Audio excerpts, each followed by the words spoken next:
साथियों, दुर्गा सप्तशती एक ऐसा ग्रंथ है जिसमें सब वो गोपनीय मंत्र दिए गए हैं जिनकी सहायता से व्यक्ति सुख, संपत्ति, चैन, मोक्ष प्राप्त कर सकता है। संसार की कोई भी ऐसी वस्तु नहीं है कि दुर्गा सप्तशती में दी गई साधना को फॉलो करने के बाद वो प्राप्त ना कर सके। इसी क्रम में कुछ लोग जिनके पास समय नहीं होता है, बहुत ज़्यादा बिजी होते हैं, उन लोगों के लिए हमने एक 12 अध्याय की दुर्गा सप्तशती को 12 वीडियो में बनाकर आप तक पहुंचाने का एक प्रयास किया है। इस दुर्गा सप्तशती में संस्कृत के बाद उसका हिंदी अनुवाद और आध्यात्मिक रूप में सत्संग के रूप में हम उसका सारांश क्या समझें ये बताया गया है। ओम नमः चंडिकाय। श्री दुर्गाय नमः। अथ श्री दुर्गा सप्तशती प्रथमोऽध्यायः। विनियोगः। ओम प्रथम चरित्रस्य ब्रह्मा ऋषि महाकाली देवता गायत्री छन्दः नन्दाशक्ति रक्तदन्तिका बीजम् अग्निसत्त्वं ऋग्वेदः स्वरूपम्। श्री महाकाली प्रीत्यर्थे प्रथम चरित्रे जपे विनियोगः।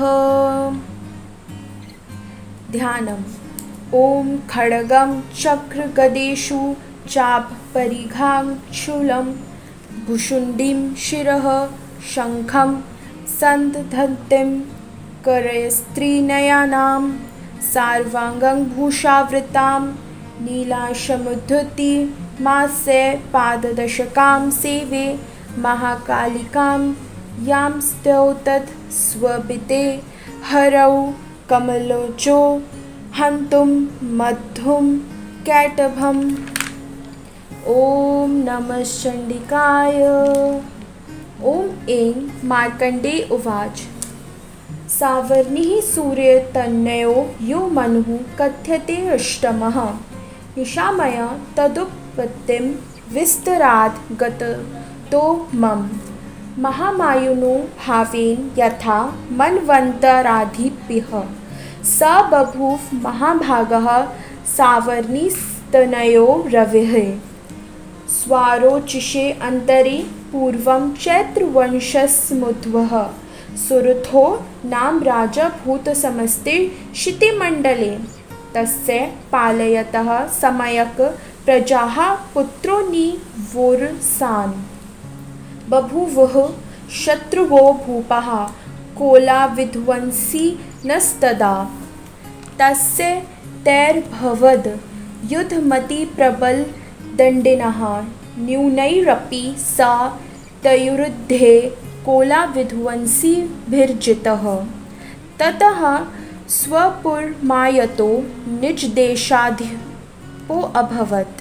आक्रान्तः स महाभागस्तैस्तदा प्रबलारिभिः अमात्यैर्बलभिदुष्टैर्दुर्लभस्य दुरात्मभिः। कोशो बलं चाप्युतं तत्रापि स्वपुरे ततः। ततो मृग्याव्याजेन हृत्यस्वामयः स भूपतिः। एकाकी ह्यमारुह्य जगाम गहनं वनं। स तत्र समुद्राक्षीद् दिव्यस्य मेधसः प्रशान्तश्वापदाकिरीनं मुनिशिष्योपशोभितम्। तस्थौ कञ्चित् स कालं च मुनिना तेन सत्कृतः इति चेतस्य विचरस्तस्मिन्मुनिवराश्रमे। सोऽचिन्तयत्तदा तत्र मम त्वाकृष्टचेतनः मत्पूर्वयः पालितं पूर्वं मया हीनां पुरं हि तत्। मद्भृतैस्तरैः सद्वृत्तैर्धर्मतः पाल्यते न व। न जाने स प्रधानो मे शूरहस्ति सदा मदः मम वैरिवंशं यातः कान् भोगानुपलप्यस्ते ये ममानुगता नित्यं प्रसाददधन् भोजनयः अनुवृत्तिं ध्रुवं तेद्य कुर्वन्तय महीभृताम् असमये गव्यशीलैस्तैः कुर्वद्भिः सततं व्ययं सञ्चितः सोऽतिदुःखेन क्षयं कोशो गमिष्यति। एते चयनयच्च सततं चिन्तयामास पार्थिवः। तत्र विप्राश्रमे भूयाशे वैश्यमेकं ददर्श सः। स पृष्टस्तेन कस्त्वं भो हितेषु चाग्मनेत्र कः? सशो इव कस्मात्त्वं दुर्मना इव लक्षयसे इत्याकर्ण्य वचस्तस्य भूपतेः प्रणयोदितं प्रत्युवाच स तं वैश्यः प्रश्रयावन्तो नृपम्।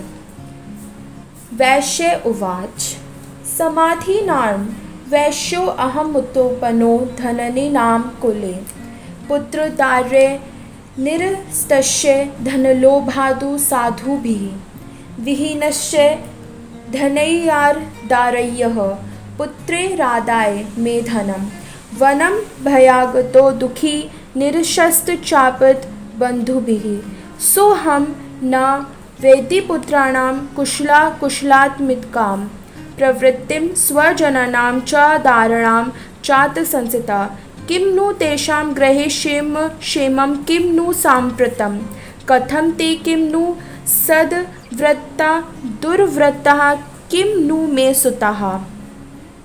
राजोवाच यैर्निरस्तो भवालुलुब्धयः पुत्रदाराधिभिर्धनयः तेषु किं भवतः स्नेहं नु विधनाति मानसम्।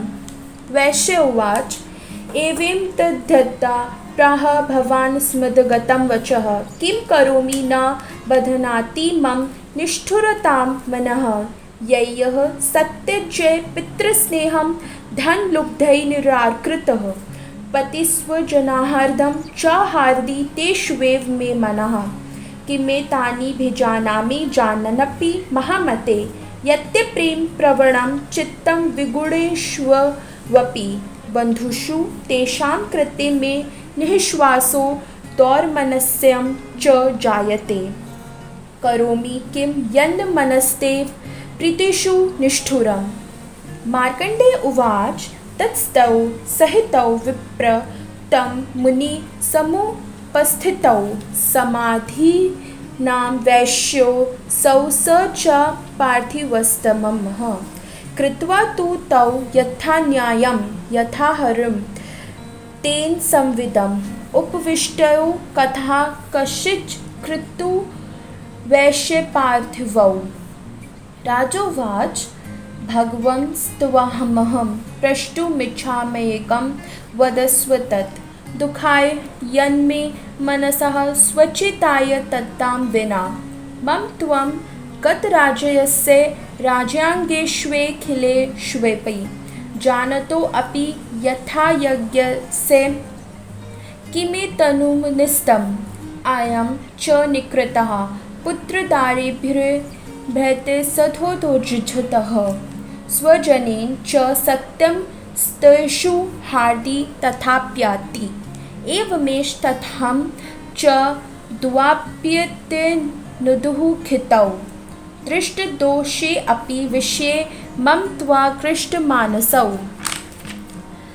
तक्मेत मनः भाग यन्मुहुः ज्ञानिनोरपि ममायस्य च भवतेषा विवेककानधस्य मूढता।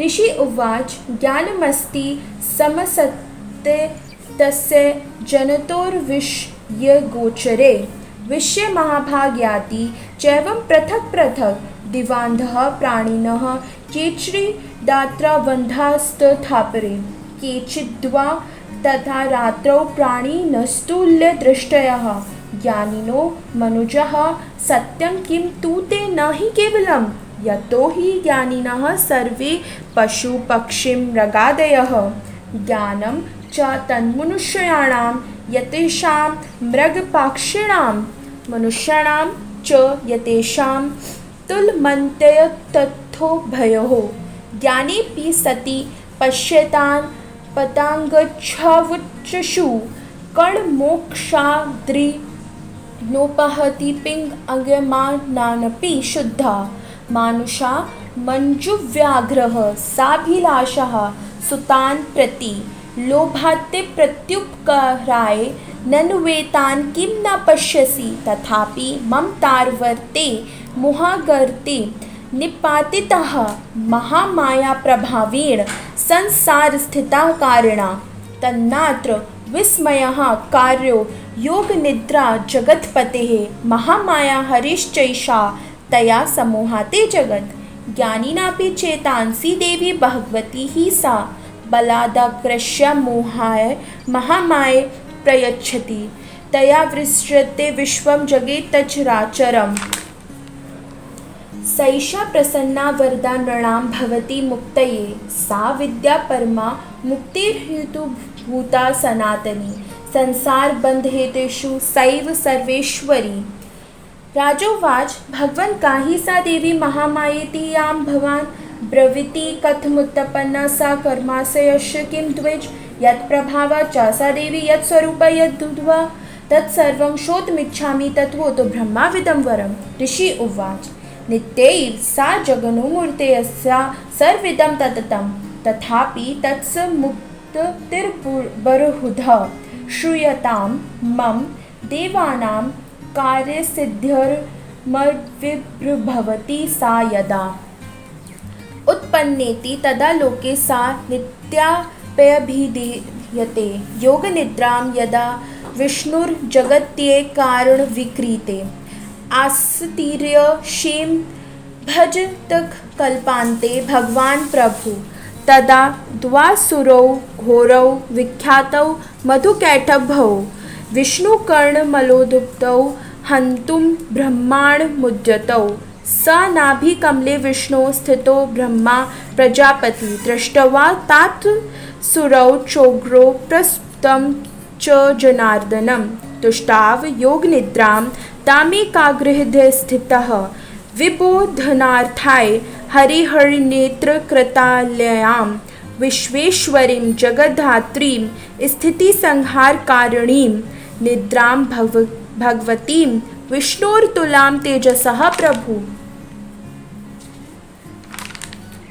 ऋषि उवाच एवं स्तुतता तदा देवी तामसी तत्र वेधसा विष्णोः प्रबोधनार्थाय निहन्तु मधुकैटभौ नेत्रासे नासिका बाहुति हृदयभयस्थाथोरसः निर्गम्य दर्शने तस्थौ ब्रह्माणो अविजन्मनः उत्स्थौ च जगन्नाथस्य मुक्तो जनार्दना एकान्वेहेषि यानाततः स ददृशे च तौ मधुकैटभौ दुरात्मानवतिवीर्यपराक्रमौ क्रोधार्ते क्षणा वक्तुं ब्रह्माण्डं जनितोद्यमयो सुमुत्थाय तत्स्थाभ्यां युयुध्ये भगवान् हरिः पञ्चवर्षसहस्राणि बाहुप्रहरणो विभु तावपयति बलोन्मत्तौ महामाया विमोहितौ उक्तवन्तौ वरोमस्तौ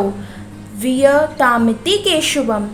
श्री भगवान् उवाच भवेतामद्य मे तुष्टौ मम वध्यायवुभावपि किमनेयं वर्णात्र एतावद्धि वृत्तं मम।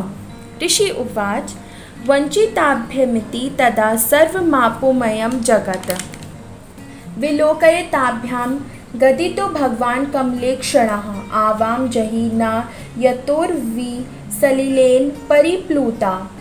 ऋषि उवाच तथ्युक्त्वा भगवता शङ्खचक्रगदाभृता कृत्वा चक्रेण वै छिन्नै जघ्ने शिरसि तयोः एवमेषा समुत्पन्ना ब्रह्माणा संस्तुता स्वयं प्रभावमयसा देवयास्तु भूयः शृणु वदामि ते ऐं ओम् इति श्रीमार्कण्डेय पुराणे सार्वग्रिके मन्वन्तरे देवी महात्म्ये मधुकैटभ वधो नाम प्रथमो अध्यायः। ओम नमः शिवाय। अथ श्री दुर्गा सप्तशती। प्रथम अध्याय। मेधा ऋषि का राजा सुरथ और समाधि को भगवती की महिमा बताते हुए मधु कैटभ वध का प्रसंग सुनाना। भगवान विष्णु के सो जाने पर मधु और कैटभ को मारने के लिए कमल जन्मा ब्रह्मा जी ने जिनका स्तवन किया था, उन महाकाली देवी का हम स्तवन करते हैं। वे अपने 10 हाथों में खड्ग, चक्र, गदा, बाण, धनुष, परिघ, शूल, भुशुंडी, मस्तक और शंख धारण करती हैं। उनके 3 नेत्र हैं। वे समस्त अंगों में दिव्य आभूषणों से विभूषित हैं। उनके शरीर की कांति नीलमणि के समान है तथा वे 10 मुख और 10 पैरों से युक्त हैं। मार्कंडेय जी बोले, सूर्य के पुत्र सावर्णी जो 8वें मनु कहे जाते हैं, उनकी उत्पत्ति की कथा विस्तार पूर्वक कहता हूँ, सुनो।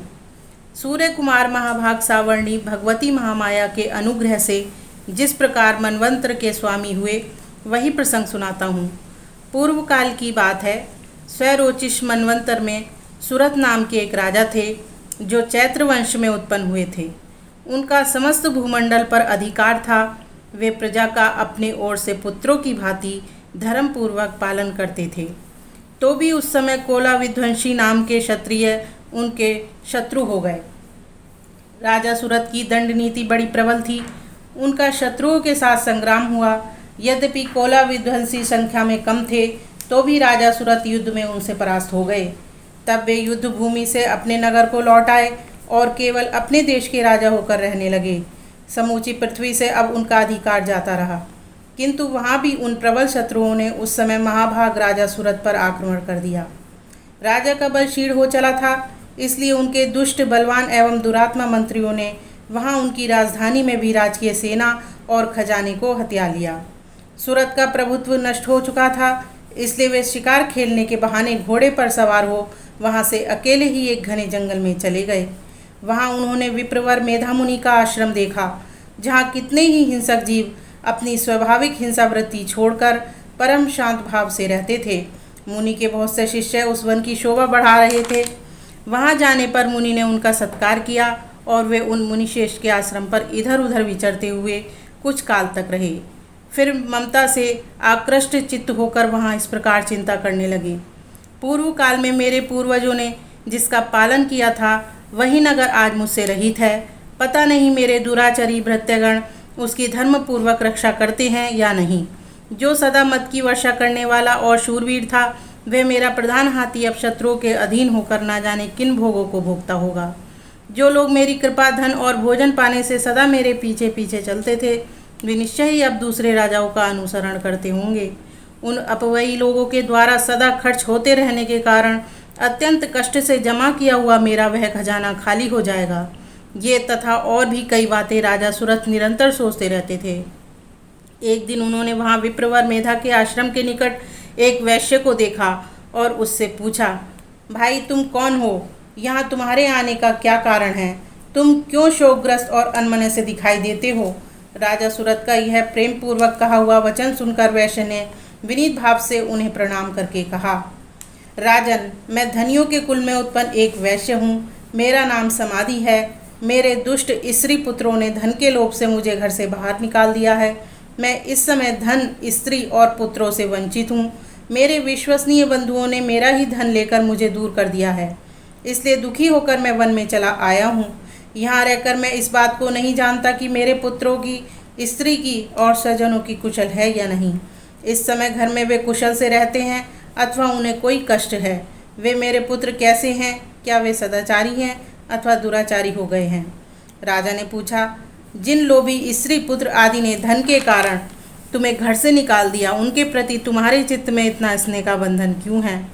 वैश्य बोला, आप मेरे विषय में जैसी बात करते हैं वह सब ठीक है, किंतु क्या करूं, मेरा मन निष्ठुरता नहीं धारण करता। जिन्होंने धन के लोभ में पड़कर पिता के प्रति स्नेह, पति के प्रति प्रेम तथा आत्मीयजन के प्रति अनुराग को तिलांजलि दे मुझे घर से निकाल दिया है, उन्हीं के प्रति मेरे हृदय में इतना स्नेह है। महामते, गुणहीन बंधुओं के प्रति भी जो मेरा चित्त इस प्रकार प्रेम मग्न हो रहा है, यह क्या है? इस बात को मैं जानकर भी नहीं जान पाता। उनके लिए मैं लंबी सांसें ले रहा हूँ और मेरा हृदय अत्यंत दुखित हो रहा है। उन लोगों में प्रेम का सर्वथा अभाव है जो भी उनके प्रति जो मेरा मन निष्ठुर नहीं हो पाता, इसके लिए क्या करूं? मार्कंडे जी कहते हैं, ब्रह्मांड तदंतर राजाओं में श्रेष्ठ सुरत और वह समाधि नामक वैश्य दोनों साथ साथ मेधा मुनि की सेवा में उपस्थित हुए और उनके साथ यथा योग्य न्यायानुकूल विनयपूर्ण बर्ताव करके बैठे। तत्पश्चात वैश्य और राजा ने कुछ वार्तालाप आरंभ किया। राजा ने कहा, भगवान, मैं आपसे एक बात पूछना चाहता हूँ, उसे बताइए। मेरा चित्त अपने अधीन न होने के कारण वह बात मेरे मन को बहुत दुखी देती है। जो राज्य मेरे हाथ से चला गया है उसमें और उसके संपूर्ण अंगों में मेरी ममता बनी हुई है। मुनिशेष यह जानते हुए भी कि वह अब मेरा नहीं है, अज्ञानी की भांति मुझे उसके लिए दुख होता है। यह क्या है? इधर वह वैश्य भी घर से अपमानित होकर आया है, इसके पुत्र, स्त्री और भृत्यों ने इसे छोड़ दिया है, स्वजनों ने भी इसका परित्याग कर दिया है, तो भी यह उनके प्रति अत्यंत हार्दिक स्नेह रखता है। इस प्रकार यह तथा मैं दोनों ही बहुत दुखी हैं। जिसमें प्रत्यक्ष दोष देखा गया है उस विषय के लिए भी हमारे मन में ममता जनित आकर्षण पैदा हो रहा है। महाभाग, हम दोनों समझदार हैं, तो भी हम में जो मोह पैदा हुआ है यह क्या है? विवेक शून्य पुरुष की भांति मुझ में और इसमें भी यह मूर्ता प्रत्यक्ष दिखाई देती है। ऋषि बोले, महाभाग, विषय मार्ग का ज्ञान सब जीवों को है, इसी प्रकार विषय भी सबके लिए अलग अलग हैं। कुछ प्राणी दिन में नहीं देखते और दूसरे रात में ही नहीं देखते, तथा कुछ जीव ऐसे हैं जो दिन और रात्रि में भी बराबर ही देखते हैं। यह ठीक है कि मनुष्य समझदार होते हैं, किंतु केवल वे ही ऐसे नहीं होते। पशु, पक्षी और मृग आदि सभी प्राणी समझदार होते हैं। मनुष्यों की समझ भी वैसी ही होती है जैसी उन मृग और पक्षियों की होती है, तथा जैसी मनुष्य की होती है वैसी ही उन मृग, पक्षी आदि की होती है। यह तथा अन्य बातें भी प्राय दोनों में समान ही हैं। समझ होने पर भी इन पक्षियों को तो देखो, वे स्वयं भूख से पीड़ित होते हुए भी मोहवश बच्चों की चोंच में कितने चाव से अन्न के दाने डाल रहे हैं। नरश्रेष्ठ, क्या तुम नहीं देखते कि ये मनुष्य समझदार होते हुए भी लोभवश अपने किए हुए उपकार का बदला पाने के लिए पुत्रों की अभिलाषा करते हैं? यद्यपि उन सब में समझ की कमी नहीं है, तथापि वे संसार की स्थिति, जन्म मरण की परंपरा बनाए रखने वाली भगवती महामाया के प्रभाव द्वारा ममतामय भंवर से युक्त मोह के गहरे गर्त में गिराए गए हैं। इसलिए इसमें आश्चर्य नहीं करना चाहिए। जगदीश्वर भगवान विष्णु की योग निद्रा रूपा जो भगवती महामाया है, उन्हीं से यह जगत मोहित हो रहा है। वे भगवती महामाया देवी ज्ञानियों के भी चित्त को बलपूर्वक खींच कर मुँह में डाल देती हैं। वे ही इस संपूर्ण चराचर जगत की सृष्टि करती हैं, तथा वे ही प्रसन्न होने पर मनुष्यों को मुक्ति के लिए वरदान देती हैं। वे ही पराविद्या, संसार बंधन और मोक्ष की हेतुभूता सनातनी देवी तथा संपूर्ण ईश्वरों की भी अधीश्वरी हैं। राजा ने पूछा, भगवान जी ने आप महामाया कहते हैं, वे देवी कौन हैं? ब्रह्मांड उनका आविर्भाव कैसे हुआ तथा उनके चरित्र कौन कौन हैं? ब्रह्मवेत्ताओं में शेष महर्षि से उन देवी का जैसा प्रभाव हो, जैसा स्वरूप हो और जिस प्रकार प्रादुर्भाव हुआ हो, वह सब मैं आपके मुख से सुनना चाहता हूँ। ऋषि बोले, राजन, वास्तव में तो वे देवी नित्य स्वरूपा ही हैं। संपूर्ण जगत उन्हीं का रूप है तथा उन्होंने समस्त विश्व को व्याप्त कर रखा है। तथापि उनका प्राकट्य अनेक प्रकार से होता है, वह मुझसे सुनो। यद्यपि वे नित्य और अजन्मा हैं, तथापि अब जब देवताओं का कार्य सिद्ध करने के लिए प्रकट होती हैं, उस समय लोक में उत्पन्न हुई कहलाती हैं। कल्प के अंत में जब संपूर्ण जगत एकांड वर्ण में निमग्न हो रहा था और सबके प्रभु भगवान विष्णु शेषनाग की शैया बिछाकर योनिद्रा का आश्रय ले सो रहे थे, उस समय उनके कानों के मैल से दो भयंकर असुर उत्पन्न हुए, जो मधु और कैटप के नाम से विख्यात थे। वे दोनों ब्रह्मा जी का वध करने को तैयार हो गए।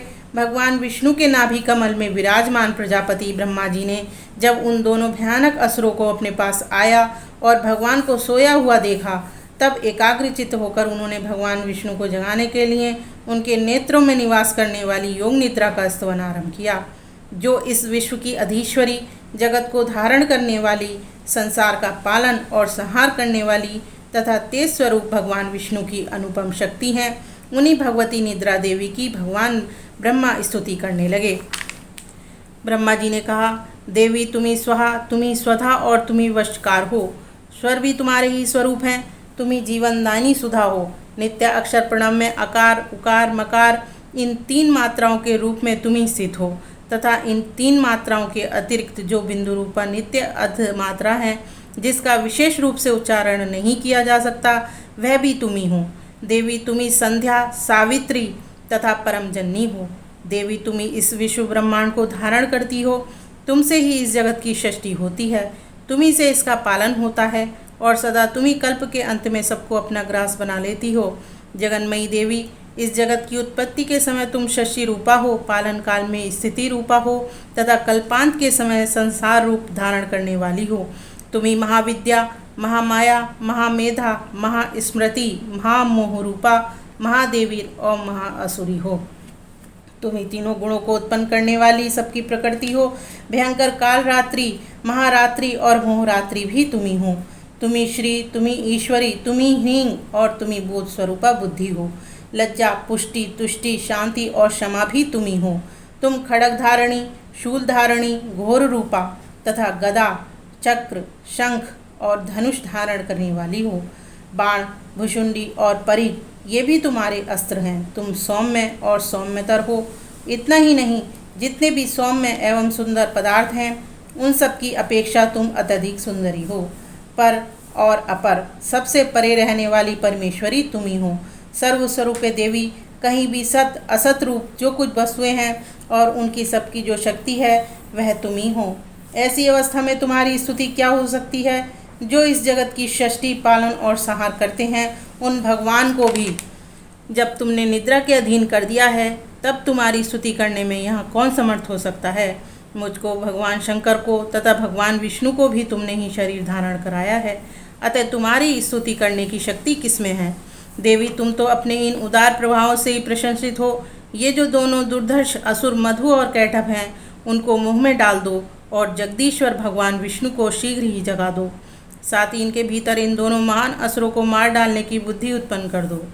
ऋषि कहते हैं, राजन, जब ब्रह्मा जी ने वहाँ मधु और कैटभ को मारने के उद्देश्य से भगवान विष्णु को जगाने के लिए तमोगुण की अधिष्ठात्री देवी योगनिद्रा की इस प्रकार स्तुति की, तब वे भगवान के नेत्र, मुख, नासिका, बाहु, हृदय और वक्ष स्थल से निकलकर अव्यक्त जन्मा ब्रह्मा जी की दृष्टि के समक्ष खड़ी हो गई। योग निद्रा से मुक्त होने पर जगत के स्वामी भगवान जनार्दन उस एकांड वर्ण के जल में शेषनाग की शैया से जाग उठे। फिर उन्होंने उन दोनों असुरों को देखा। वे दुरात्मा मधु और कैटभ अत्यंत बलवान तथा पराक्रमी थे और क्रोध से लाल आंखें किए ब्रह्मा जी को खा जाने के लिए उद्योग कर रहे थे। तब भगवान श्री हरि ने उठकर उन दोनों के साथ 5000 वर्षों तक केवल बाहु युद्ध किया। वे दोनों भी अत्यंत बल के कारण उन्मत्त हो रहे थे। इधर महामाया ने भी उन्हें मुंह में डाल रखा था, इसलिए वे भगवान विष्णु से कहने लगी, हम तुम्हारी वीरता से संतुष्ट हैं, तुम हम लोगों से कोई वर मांगो। श्री भगवान बोले, यदि तुम दोनों मुझ पर प्रसन्न हो तो अब मेरे हाथ से मारे जाओ। बस इतना सा ही मैंने वर मांगा है, या दूसरे किसी वर से क्या लेना है। ऋषि कहते हैं, इस प्रकार धोखे में आ जाने पर जब उन्होंने संपूर्ण जगत में जल ही जल देखा, तब कमल नयन भगवान से कहा, जहाँ पृथ्वी जल में डूबी हुई ना हो, जहाँ सूखा स्थान हो, वहीं हमारा वध करो। ऋषि कहते हैं, तब तथास्तु कहकर शंख, चक्र और गदा धारण करने वाले भगवान ने उन दोनों के मस्तक अपनी जांघ पर रखकर चक्र से काट डाले। इस प्रकार ये देवी महामाया ब्रह्मा जी की स्तुति करने पर स्वयं प्रकट हुई थी। अब पुनः तुमसे उनके प्रभाव का वर्णन करता हूँ, सुनो। ओम जगदम्बे। दुर्गा सप्तशती के प्रथम अध्याय में बताया गया है कि मेधा ऋषि राजा सुरथ किस तरह से अपने राज्य और परिवार से अलग हुए और किस तरह से मेधा ऋषि से जाके वो मिले। राजा सुरथ अपने राज्य से हार गए थे। उनके जो निजी जन थे उन्होंने उनके साथ छल किया और उन्हें हरा दिया, बाहर निकाल दिया। इसी तरह प्रकार जो वैश्य था, वैश्य के घर वालों ने भी उसे धोखा दिया था। फिर भी क्या हुआ, उन्हें मोह हो रहा था। तो वो ऋषि से पता करते हैं कि हमारे मोह का क्या कारण है। तो ऋषि कहते हैं, तुम्हें ही मोह नहीं है, बल्कि जो पशु पक्षी हैं उन्हें भी आपस में उतना ही मोह होता है। देखो, चिड़ियाँ जानती हैं कि बच्चे कल को काम नहीं आएंगे, फिर भी खाली पेट होने के बावजूद उन्हें जो है मुँह में उनके दाना देती हैं। ये बात इसमें बताई गई। और उन्होंने कहा, ये सब जो हो रहा है भगवती महामाया के प्रसाद से, उनकी कृपा से, उनके प्रभाव से होता है कि एक जीव दूसरे जीव का जानी दुश्मन बन जाता है और एक जीव दूसरे जीव के लिए जो है इतनी मोहब्बत करता है, इतना प्रेम करता है कि दूसरे की भी जान ले सकता है या अपनी जान दे सकता है। ये सब प्रभाव महामाया का है। तो वो जानना चाहते हैं वो महामाया कौन है। कहते हैं देखो वो तो अजन्मा है, उनका कुछ कह नहीं सकते, अनंत हैं। क्यों? परमपिता परमेश्वर भी अनंत है, उनकी शक्ति भी अनंत है। तो जो महामाया है वो परमपिता परमेश्वर की शक्ति है। तो हम शक्ति को माता के रूप में और परमपिता परमेश्वर को पिता के रूप में मानते हैं। वस्तुतः दोनों एक ही हैं, एक ही चीज़ है, लेकिन चूँकि हमें जिस तरह से मानना अच्छा लगता है उस तरह से हम मानते हैं। तो जो भगवान की शक्ति है, उस परमपिता परमेश्वर की, ऑलमाइटी गॉड की जो शक्ति है, उसको हम भगवती कहते हैं। अब वो कहानी यहाँ से प्रारंभ करते हैं कथा कि जो संसार है, जो परमपिता परमेश्वर हैं वो लेटे हुए हैं और चारों तरफ जो है जल ही जल है और कोई भी वस्तु नहीं है, यानी कि पहले प्रलय हो चुकी उसके बाद का दृश्य है। तब क्या होता है? तब भगवान विष्णु के, परमपिता परमेश्वर के कान में दो राक्षस पैदा होते हैं मैल से, और वो जब राक्षस बाहर देखते हैं तो बाहरी जीव उन्हें खाने के लिए दौड़ते हैं। वो डर जाते हैं और डर जाते हैं और वो फिर कान में घुसने लगते हैं, फिर बाहर निकलते हैं तो डर जाते हैं। तो शेष जी उनकी रक्षा करते हैं। जब शेष जी उनकी रक्षा करते हैं, शेषनाग जी, तो वो धन्यवाद देते हैं कि दोनों राक्षस शेषनाग जी से कहते हैं कि धन्यवाद आपने हमें बचाया। तो वो कहते हैं हमने इसलिए बचाया क्योंकि आप हमारे स्वामी के कान से निकले हो। तो बोले आपके स्वामी कौन है? बोले परमपिता परमेश्वर जो लेटे हैं, जिनके कान से तुम निकले हो, वही जो है हमारे स्वामी हैं। तो अच्छा, तो बोले ये तो बहुत गहरी नींद सो रहे हैं। बोले गहरी नींद नहीं सो रहे, ये योग निंद्रा में है। और एक ध्वनि ओम, और भी मंत्र, ध्वनि मंत्र इनके कान में चल रहे हैं, जैसे ओम ऐं ह्रीं, इस तरह से मंत्र चल रहे हैं। उस वो मंत्र, वो जो शब्द है, वो इनकी शक्ति का स्रोत है या इनकी शक्ति है। अब दैत्यों को लगा कोई खास बात है, कान में जाके बैठ जाते हैं और कान में बैठ के वो मंत्र ओम ऐं ह्रीं श्रीं क्लीं चामुंडाय विच्चे, ये जो है वो केवल शब्द वहाँ इतना ही होता है, ओम ऐं ह्रीं श्रीं क्लीं, ऐसा कहा जाता है। ये मंत्र जो बीजक मंत्र हैं ये चल रहे होते हैं। वो राक्षस इन बीजक मंत्रों को धीरे धीरे सुनते हैं, जाप करने लगते हैं। जाप करने लगते हैं तो उन्हें शक्ति प्राप्त हो जाती है और धीरे धीरे उनकी ऊर्जा इतनी बढ़ जाती है। माता पहले उन राक्षसों को दर्शन देती है। माता कहती है क्या बात है? तो बोले आप कौन हैं? बोले मैं माता हूँ, जगत जननी हूँ, पूरा संसार मैं ही रचती हूँ और मुझ में ही समेट लिया जाता है, और जो परमपिता परमेश्वर है उनकी शक्ति हूँ। तो बोले माता हम बाहर जाते हैं, जीव जंतु हमें डराते हैं और इस संसार में सबसे बड़ा पाप और सबसे बड़ा अपराध है कमज़ोर होना, और हम कमज़ोर हैं, आप हमें शक्ति दो। तो माता शक्ति देती है। फिर कहते हैं माता हमें इच्छित मृत्यु का भी वरदान दे दो। तो माता इच्छित मृत्यु का वरदान देती है और माता कहती है कि जो तुम्हें हम वरदान दे रहे हैं, अगर आपने इसका दुरुपयोग किया तो देखना ये अभिशाप बन जाएगा, नुकसान देगा। उन्होंने नहीं माता, हम जो है किसी भी हाल में आपका दुरुपयोग नहीं करेंगे। और ये मधुकैटभ बाहर निकल आते हैं और सबसे पहले देखते हैं भगवान विष्णु की नाभि पे ऊपर ब्रह्मा जी बैठे हुए हैं। बोले सबसे पहले तो इस आदमी का शिकार करते हैं, यही ताकतवर लग रहा है। जीव जंतु को तो हरा देते हैं, सबको डर जाते हैं जीव जंतु। ब्रह्मा जी कहते हैं ये बड़ी आफत आई, भगवान विष्णु के कान से निकले थे और अब ये मुझे खाने दौड़े। तो जल्दी भगवान विष्णु की पूजा करते हैं, स्तुति करते हैं, जो स्तुति हम आपको भी संस्कृत में सुनाएंगे। और भगवान विष्णु के शरीर से ये शक्ति माता निकल आती हैं, भगवान विष्णु को पुनः जागृत करती हैं। भगवान विष्णु का युद्ध होता है और मधुकैटभ को मार दिया जाता है। तो ये जो दो मधु और कैटभ हैं वास्तव में आज के समय में भी हैं। राक्षस कभी ख़त्म नहीं हुए, किसी न किसी भावना के रूप में और उसके रूप में काम करते हैं। कैसे? मधु देखिएगा, आप किसी बढ़ाई, कोई आपकी बढ़ाई करता है और आपकी बढ़ाई में आ जाते हैं, झूठी बढ़ाई चापलूसी करता है, उसमें आ जाते हैं, फूल के कुप्पा हो जाते हैं, तो मधु का प्रभाव है। जब कोई आपकी बुराई करता है, आपको कष्टकारी शब्द कहता है और आप बुरा मान जाते हैं, वो कैटभ का प्रभाव है। ऐसे ही अगर आप किसी की चुगली कर रहे हैं, किसी की बुराई कर रहे हैं, तो आप मधु के प्रभाव, आप जो है कैटभ के प्रभाव में। आप झूठ मूठ किसी की झूठी मूठी बढ़ाई कर रहे हैं, झूठी मूठी की, हाँ साहब वो तो ये हैं वो हैं, तो आप खुद मधु के प्रभाव, तो मधु और केटभ इस तरह से काम करते हैं। तो अगर हम किसी की बुराई और भलाई से प्रभावित होते हैं या हम किसी की निंदा कर रहे होते हैं, झूठी बढ़ाई कर रहे होते हैं, दोनों पाप हैं और ये दोनों राक्षस उसी रूप में हमारे पुण्यों को हर लेते हैं। तो मधु और केटभ से बचने के लिए क्या करना चाहिए कि पहले तो भाई हम इनसे प्रभावित ना हो, और प्रभावित नहीं हो उससे बचने के लिए महामाया की कृपा होनी चाहिए। और महामाया की कृपा के लिए क्या है? भक्ति। और भक्ति किस तरह से की जा सकती है? इस अध्याय में जो श्लोक दिए गए हैं, जो ब्रह्मा जी ने भगवान विष्णु की स्तुति की थी, वो स्तुति हम आपको सुनवाने जा रहे हैं। उसको आप ध्यान से सुनिएगा और सुनने के बाद उसका आनंद लीजिएगा। देखिएगा ये स्तुति कितनी सुंदर है और इसका प्रभाव भी आपको मिलेगा और आप पर मधु और केटभ नाम के राक्षसों का प्रभाव नहीं होगा। ओम नमः चंडिकाय। श्री महादेवी स्तुति।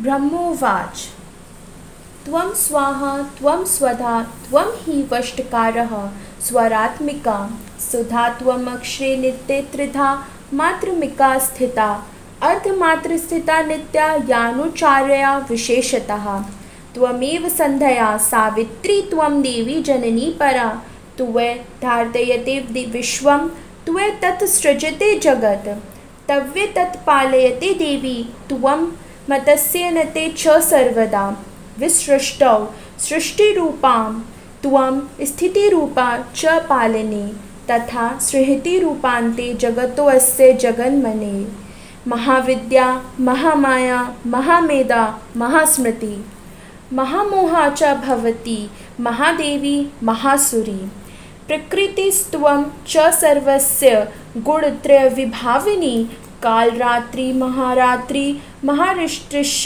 दारुणा त्वं श्रीस्त्वमेश्वरी त्वं ह्रीं सत्वं बुद्धिबोधलक्षणा लज्जा पुष्टिस्थिता तुष्टिस्त्वं शान्ति शान्तिरेव च खड्गनी शूलिनी घोरा कदिनी चाक्रिणी तथा शंखनी चापिनी बाण भुषुंडी परिघायुध सौम्या सौम्यतराशे सौम्यभ्यस्तुवति सुंदरी परापरणां परमा त्वमेव परमेश्वरी यच्च किंचित् कच्चुदस्तु सदसुदाखिलात्मिके तस्य सर्वस्य या शक्तिः सा त्वं किं स्तूयसे तदा यया त्वया जगत्रष्टा जगत्पात्याति यो जगत् सोऽपि निद्रावशं नितः कस्त्वां स्तोतुमिहेश्वरः विष्णुः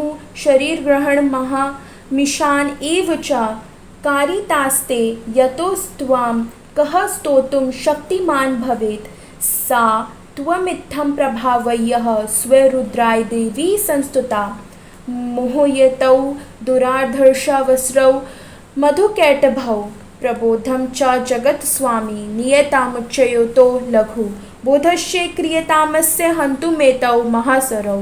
ओम नमः चंडिकाय।